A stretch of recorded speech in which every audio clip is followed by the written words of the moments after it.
Hello दोस्तों, कैसे हैं आप सब। स्वागत है आप सबका मेरे इस नए वीडियो में। आज से मैं एक नया सीरीज स्टार्ट करने जा रहा हूं जो कि होगा इंटरव्यू एक्सपीरियंसेस। मैं जितने भी इंटरव्यू दिया हूं लास्ट 2-3 महीनों में या पहले भी, वो सारा एक्सपीरियंसेस मैं शेयर करने जा रहा हूं आपके साथ। मैंने सारा डिटेल्स रखा हुआ है, जो भी मैंने एक्सपीरियंस किया हुआ है, जो भी इंटरव्यू में एक्सपीरियंस क्वेश्चन मुझसे पूछा गया, ठीक है, जो कोडिंग क्वेश्चन पूछा गया, जो थ्योरेटिकल क्वेश्चन पूछा गया या सिनेरियो बेस्ड क्वेश्चन पूछा गया, वो सारा सेट ऑफ क्वेश्चंस मैं आपको शेयर करने जा रहा हूँ कंपनीज वाइज। मैं इस वीडियो में शुरू करने जा रहा हूँ HSBC इंटरव्यू का एक्सपीरियंस, ठीक है। सो आप बने रहिएगा टिल द एंड।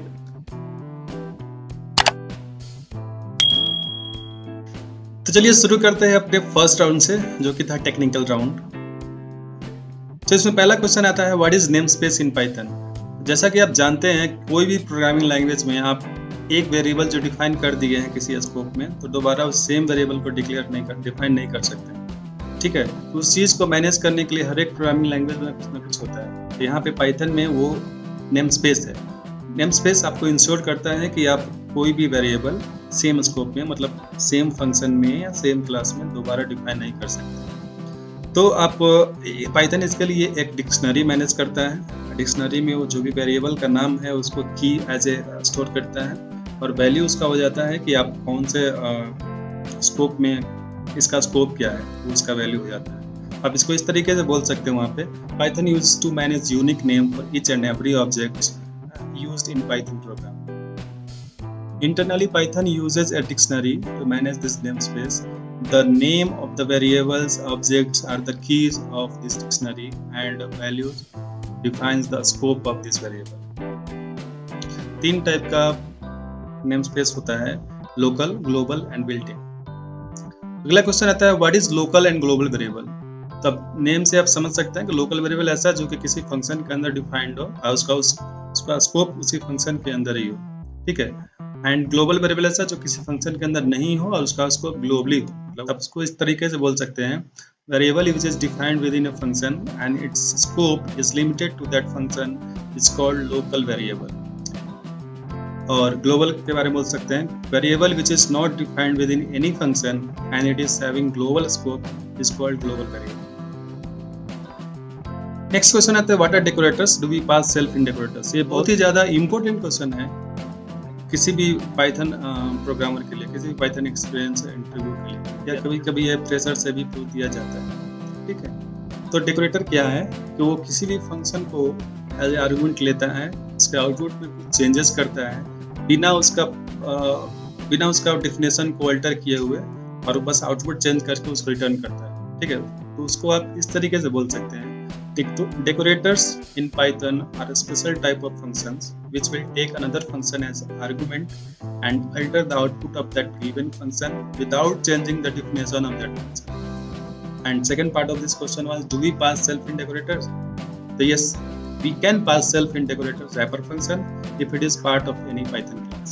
फिर उन्होंने बोला कि क्या आप डेकोरेटर लिख के बता सकते हैं एग्जाम्पल विद सेल्फ कीवर्ड। मैंने ये कोड उस दौरान लिख के दिया था उनको। यहाँ देख सकते हैं कि रैपर फंक्शन में सेल्फ पास है, यदि आप सेल्फ नहीं पास करेंगे तो आपको एरर मिलेगा, ठीक है। ये आप डेकोरेटर किसी क्लास के अंदर आप इसको कॉल कर सकते हैं ऐसे @a.read, ठीक है।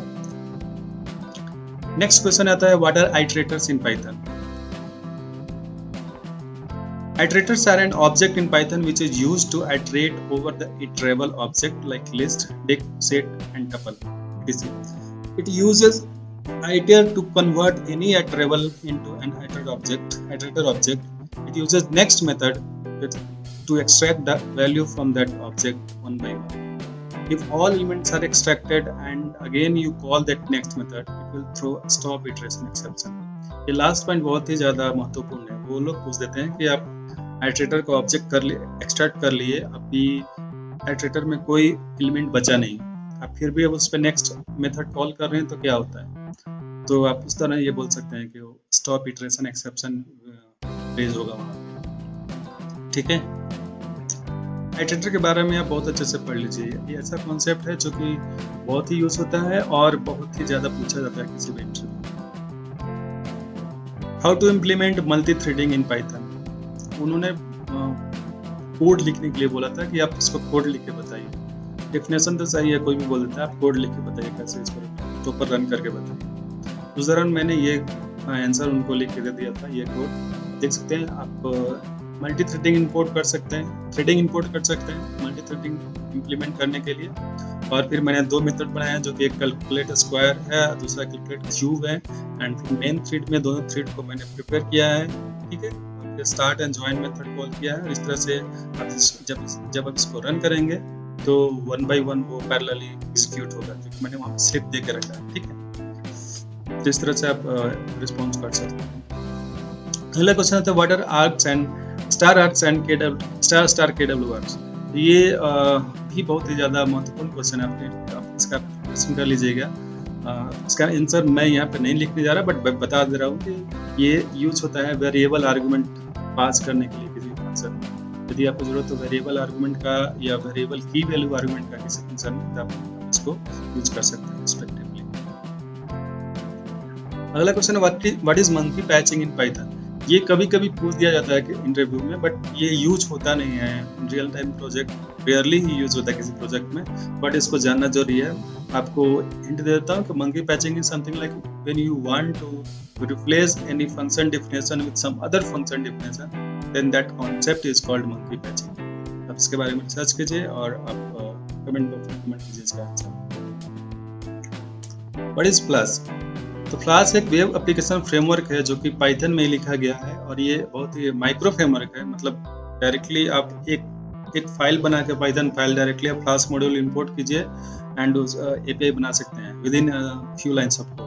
मतलब इसके लिए आपको पूरा प्रोजेक्ट सेटअप करने की जरूरत नहीं है, इसलिए वो माइक्रो फ्रेमवर्क है, ये कहीं भी इंक्लूड हो जाता है, ठीक है, किसी भी अदर फ्रेमवर्क में या किसी भी अदर एप्लीकेशन में। तो इसको आप ऐसे बोल सकते हैं, flask is a web application framework written in Python.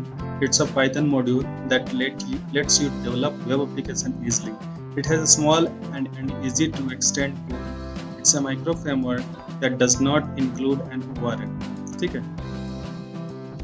तो अगला क्वेश्चन आता है what is SQL Alchemy। SQL Alchemy क्या है? अभी मैंने बताया कि फ्लास्क में flask does not include ORM। तो ORM क्या है? Object relational mapper. कोई भी फ्रेमवर्क यदि है तो उसमें एक फीचर होना चाहिए कि वो ORM प्रोवाइड करे, जैसे कि Django फ्रेमवर्क में Django ORM है, वैसे फ्लास्क में कोई ORM नहीं है। तो उसके लिए हमारे पास ऑप्शन है SQL Alchemy, और भी हैं, बट SQL Alchemy बहुत ही फेमस है।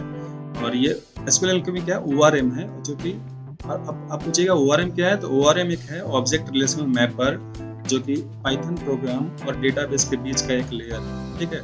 आपको बिना SQL क्वेरी लिखे हुए आप डेटा को ले सकते हैं, उसको ऑपरेशन कर सकते हैं। तो आप इसको इस तरीके से बोल सकते हैं, SQL Alchemy refers as the toolkit of Python SQL that provides developer with the flexibility of using that SQL database. अगला क्वेश्चन आता है which one is the faster, SQL raw query और ORM query। तो SQL query faster है। अब क्यों faster है and faster होते हुए भी हम ORM क्यों यूज करते हैं, ये सब आप रिसर्च कीजिए, कमेंट बॉक्स में कमेंट करके उसका आंसर बताइए।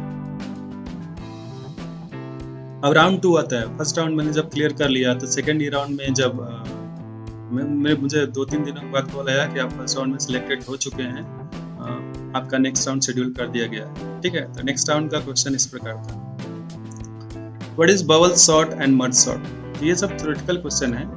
मैनेजरिकल और second round mostly managerial round plus technical round होता है। टेक्निकल राउंड में जो भी पूछते हैं वो मोस्टली आपको थ्योरेटिकल रहेगा, कभी कभी कोडिंग भी पूछते हैं, और कुछ सिनेरियो बेस्ड क्वेश्चन है। तो ये उनमें से एक था, what is bubble sort and merge sort. तो आप इसके बारे में पढ़ सकते हैं, आप रिस्पॉन्ड कीजिए क्या है ये।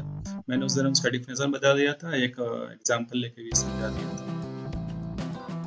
What is stack and Q, ये भी एक अनदर डेटा स्ट्रक्चर क्वेश्चन है। आप देख सकते हैं स्टैक एंड क्यू में क्या डिफरेंस है, कौन सा मैकेनिज्म ये लोग फॉलो करता है, डेटा कैसे स्टोर होता है, डेटा कैसे उसमें से गेट होता है, ठीक है, कैसे उसमें डेटा इंसर्ट होता है, ये सारा चीज आपको पढ़ के इसका रिस्पॉन्ड करना है। What is AOT compilation in Angular. चूंकि मैंने बताया हुआ था कि I had done front end development as well, so I have used Angular framework for that. तो कुछ क्वेश्चन वो एंगुलर से भी पूछ लिए।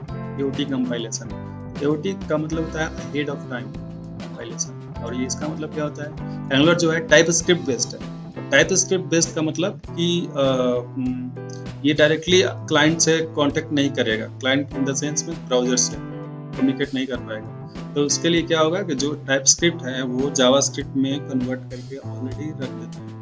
और वो कौन करता है, तो AOT करता है, अहेड ऑफ टाइम कंपाइलेशन, मतलब एक्चुअल कंपाइलेशन के पहले वो जो है टाइपस्क्रिप्ट कोड को JS में जावास्क्रिप्ट में कन्वर्ट करके रख लेगा, एक फाइल बना देगा। और जब एंगुलर फ्रेमवर्क रन करेगा, जब वो प्रोजेक्ट रन करेगा, तो जावास्क्रिप्ट का फाइल जो है वो क्लाइंट से कम्युनिकेट करेगा API कॉल करने के लिए या चाहे कोई भी चीज़ करने के लिए, ठीक है। तो वो होता है AOT कंपाइलेशन कॉन्सेप्ट। सो अगला क्वेश्चन था how to make API call from client side, Angular side means Angular जो है फ्रंट एंड फ्रेमवर्क है, तो कैसे हम API कॉल करेंगे। जैसा कि आप जानते हैं कोई भी एप्लीकेशन दो पार्ट में मोस्टली बता होता है, front end and back and.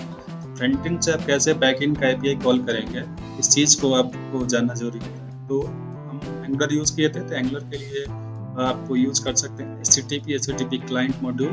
इसमें गेट पोस्ट जितने भी HTTP के मेथड्स हैं वो वहाँ पे अवेलेबल रहेंगे, आप इसको कॉल कर सकते हैं। उस दौरान मैंने ये बता दिया। अगला क्वेश्चन आता है write SQL query to find the top 5 employees salary. तो ये बहुत ही बेसिक SQL क्वेरी है, बहुत बार पूछा जाता है। ऐसे बहुत सारे SQL क्वेरी है जो आपको पूछा जाता है, टॉप 3 एम्प्लॉय, टॉप 5 एम्प्लॉयज का सैलरी। उस दौरान मैंने ये SQL क्वेरी लिख के दे दिया हुआ था, select a star from employee where salary in, again in bracket select distinct top 5 salary from employee order by salary and DESC. By salary DESC means decreasing order, and employee एक table था और salary इसमें column, ठीक है। इस तरह से आप लिख सकते हैं। There are other ways to do this, but मैंने सिंपली ऐसे करके दिया हुआ है। अगला क्वेश्चन था did you face any performance issue in your career, how did you handle them. मतलब मैंने आपको बोला था कि ये सिनेरियो बेस्ड क्वेश्चन में पूछते हैं, ठीक है। तो आपने काम किया हुआ है, आप एक्सपीरियंस्ड है, तो कभी ना कभी आप परफॉर्मेंस इशू फेस किए होंगे, तो आप उसको कैसे टैकल किए, कैसे उसको सॉल्व किए। इंटरव्यूअर बस जानना चाहता है कि आप सच में काम किए हैं कि नहीं, तो ठीक है। तो इसका कोई भी राइट एंड रॉन्ग आंसर नहीं होता, जो भी आप फेस किए हुए हैं आप उसको बता सकते हैं। मैंने जो फेस किया होता मैंने उनको बताया, ठीक है। और आप अगर आप बोलना चाहते हैं तो आप ये बोल, यदि आप नहीं भी फेस किए हुए हैं तो आप इसका आंसर जरूर प्रिपेयर करके रखिए, ठीक है। तो आप इसको इस तरीके से बोल सकते हैं beginning of my career I face performance issue, I had to load the data from the table, and when I just write that SQL query select start from this particular table, okay. So that time that data was loading, all the data was loading at a time, and I was not aware that table has huge amount of data. So front end पे से effect पड़ रहा था, जब employ वो data, जब user वो data fetch करने की कोशिश कर रहा था तो टाइम ले रहा था, ठीक है। तो उसको कैसे परफॉर्मेंस को रिजॉल्व किए आप, तो आपको मैंने फिर what I did is I just I researched on that, and then I found that we can get the data chunk by chunk using pagination concept. So pagination मतलब आप डेटाबेस क्वेरी को थोड़ा मॉडिफाई कीजिए, उसमें limit भेजिए, offset भेजिए, और वो 1 by 1 मतलब 10 रोज का या 50 रोज का डेटा आपको फेच करके देगा। इस तरह से यूजर भी जब उसको डेटा मिलेगा फर्स्ट पेज पे, तब सेकंड पेज पे जाने के लिए सेकंड क्लिक करेगा पेज पे, तब वो सेकंड डेटा अपलोड करके भेजेंगे। इस तरह से परफॉर्मेंस इशू रिजॉल्व हो जाएगा, ठीक है। तो आप इस तरह से बोल सकते हैं, आपके आंसर इससे अलग भी हो सकते हैं, आपने जो भी फेस किया आप बोल सकते हैं वहाँ पे। तो ये था सारा क्वेश्चन जो मैंने फेस किया हुआ है अभी रिसेंट इंटरव्यू में लास्ट मंथ HSBC में, इसको मैंने क्रैक भी किया है, इसका मुझे ऑफर भी मिला। यदि ये वीडियो आपको अच्छा लगा हो और ये आपके लिए हेल्पफुल होगा तो आप लाइक कीजिए, कमेंट कीजिए एंड सब्सक्राइब कीजिए मेरे चैनल को, ताकि आप ऐसे और एक्सपीरियंसेस, इंटरव्यू एक्सपीरियंसेस मिस ना करें। बेल आइकन को दबाइए। मिलते हैं नेक्स्ट वीडियो में, तब तक के लिए धन्यवाद।